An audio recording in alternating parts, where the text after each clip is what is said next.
of that corner, set up early. Uh-oh, watch Here comes this. Barcia. Boom!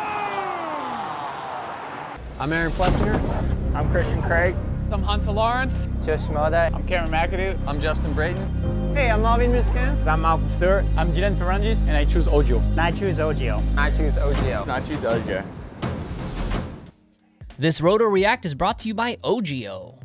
After a Supercross season defined by takeouts and penalties, it seems that the foremost authority on the subject saved the most flagrant for last, taking the largest penalty of the year with him. Entering the night, the only real championship battle left to watch was the race for third, which might only pay $2,500 more from the AMA than fourth, but no doubt carries a pretty significant bonus from the team and sponsors if they're able to hit this incredible milestone.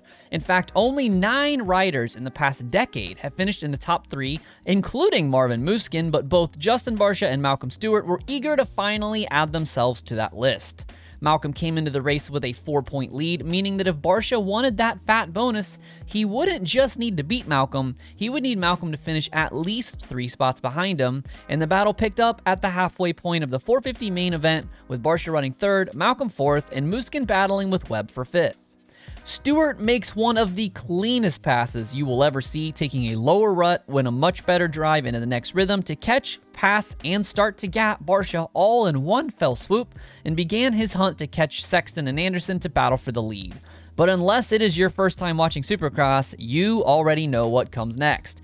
Nobody passes Justin Barcia fair and square. Bam Bam shadows Malcolm through the next 2 corners before setting Mookie up for the 51 special, aiming his Troy Lee Designs gas like a torpedo directly into the battleship that is Malcolm Stewart. The wheel making contact with the header of the Husqvarna just narrowly missing Malcolm's outstretched leg, and the younger Stewart brother goes flying into the berm, collects himself before being passed by both Red Bull KTM riders, perfectly to Bam Bam's plan. Now he has that 3-position gap we talked about earlier, and if they finish how they run here, Malcolm and Barcia would tie in points, and we would have to talk tiebreaker scenarios. But unfortunately, Bam did not hit Mookie hard enough. As Malcolm remounted with 10 minutes to go, a full 6 seconds back on Justin, he proceeds to make quick work of both Red Bull riders to get within striking distance of the lone factory gas rider, much to the pleasure of the screaming fans. But alas, Mookie did not have enough to enact his revenge and had to settle for 4th on the night, but that was still good enough for 3rd in the championship. The drama did not end there, however, as Malcolm harshly criticized Barcia on the podium, going as far as to insinuate a conflict to come in the pits. I mean, Justin straight up T-boned me, man. That was dirty. I'll be straight up with him, and, you know, we're definitely going to have a talk right after this race. Barcia, while being showered in booze, did something somewhat unexpected. After spending the entire year acting like we all make something out of nothing, playing the cowardly heel you would expect to see on the Monday Night Wars, he instead completely owned his actions, as well as projecting a little of his own Bam personality onto Malcolm. Yeah, obviously fans aren't happy. You know, we raced for a championship, 3rd in points. Obviously, it was an aggressive pass. I'm gonna own that. What do I say? I would like to think he would have did the same thing, but maybe not. Sorry, guys, but I'm here racing for a living. This is what I do. You can bring the booze, but love it or hate it, this is me. We all turn the TVs off with the series ending Tomac, Anderson, Stewart, Barcia, Musquin. But waking up this morning, it looks like the AMA has decided to act. Barcia was levied easily the harshest penalty of the year, no doubt because of his ongoing probation and flagrant disregard to that probation, but was able to keep his race result and the podium will stay on his record. After taking out Anderson at A1, Bogle in San Diego, Anderson again in Indianapolis, and now Malcolm in the season finale, he was docked 10 points on the night for a grand total of 13 points on the season, in addition to a single position in San Diego for speeding off the racing surface. If we add those 14 points back to his total, Barcia clears Malcolm and Mar for 3rd, but instead, the penalty will set him all the way back to 5th in the standings. This will cost him a measly $5,500 from the AMA, and likely nothing from his teams and sponsors, as most bonuses are structured for either 5th or 3rd with no bonus for 4th.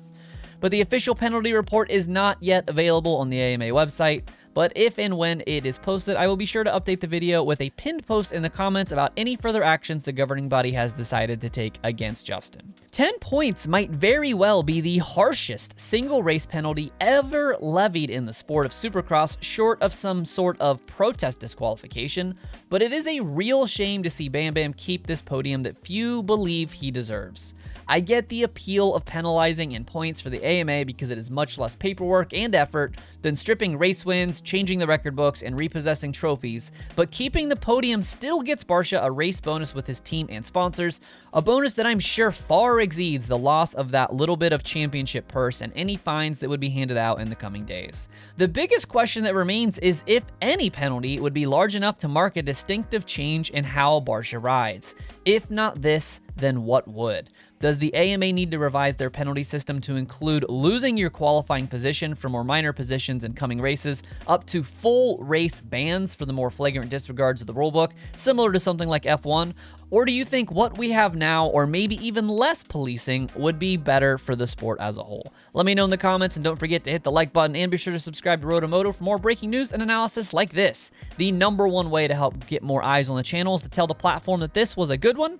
And if you value the content I put out, please consider joining me on Patreon for just about $1 per week. You help me continue to make this content for you and are also entered to win race shoes and autographed memorabilia from your favorite riders. Up for grabs for the month of May is a limited edition Slayer Liat jersey from the Denver round as part of a prize pack donated by Team Solitaire that also includes gift from many of their other sponsors. Thanks as always for watching RotoMoto. My name is Donnie. Keep it pinned to the weekend.